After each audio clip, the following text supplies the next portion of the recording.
समय के साथ साथ राजा कृष्णदेव राय की माता बहुत बूढ़ी हो गई थी। एक बार वह बहुत बीमार पड़ गई। उन्हें लगा कि अब वे शीघ्र ही मर जाएंगी। उन्हें आम से बहुत लगाव था, इसीलिए जीवन के अंतिम दिनों में वे आम दान करना चाहती थी।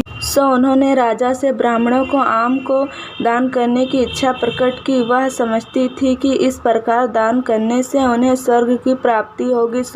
कुछ दिनों बाद राजा की माता अपनी अंतिम इच्छा की पूर्ति किए बिना ही मृत्यु को प्राप्त हो गई।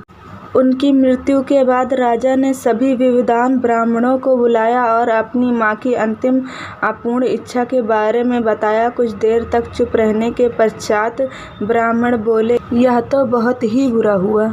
तब महाराजा ने उनसे अपनी माता की अंतिम इच्छा की पूर्ति का उपाय पूछा।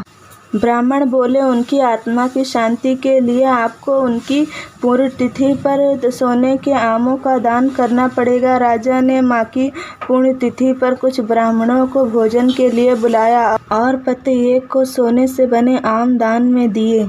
जब तेनालीराम को यह बात पता चली तो वह तुरंत समझ गए कि ब्राह्मण लोग राजा की सरलता तथा भोलेपन का लाभ उठा रहे हैं। उसने उन ब्राह्मणों को पाठ पढ़ाने की एक योजना बनाई। अगले दिन तेनालीराम ने ब्राह्मणों को निमंत्रण पत्र भेजा।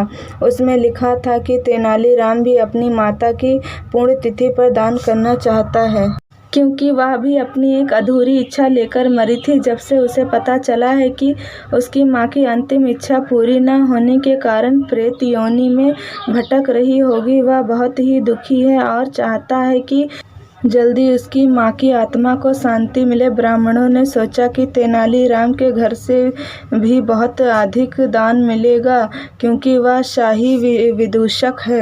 सभी ब्राह्मण निश्चित किए दिन तेनालीराम के घर पहुंच गए। ब्राह्मणों को स्वादिष्ट भोजन परोसा गया। भोजन करने के बाद सभी दान मिलने की प्रतीक्षा करने लगे।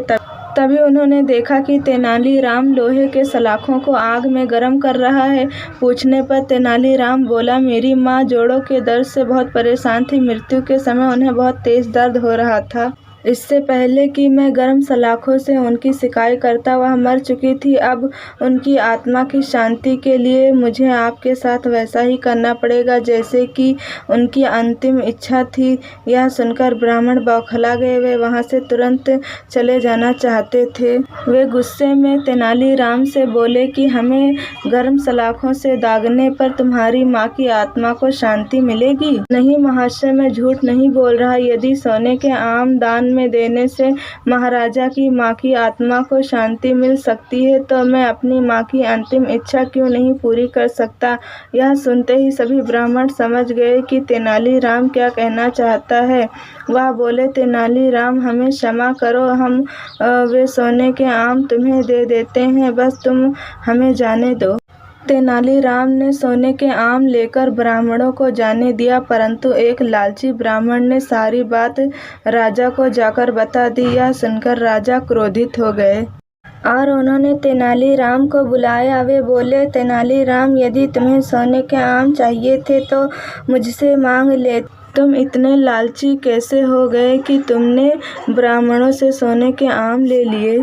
महाराजा, मैं लालची नहीं हूँ, मैं तो उनकी लालच को रोक रहा था। यदि वे आपकी माँ की पुण्यतिथि पर सोने के आम ग्रहण कर सकते हैं, तो क्या पुण्यतिथि पर लोहे की गर्म सलाखें क्यों नहीं झेल सकते।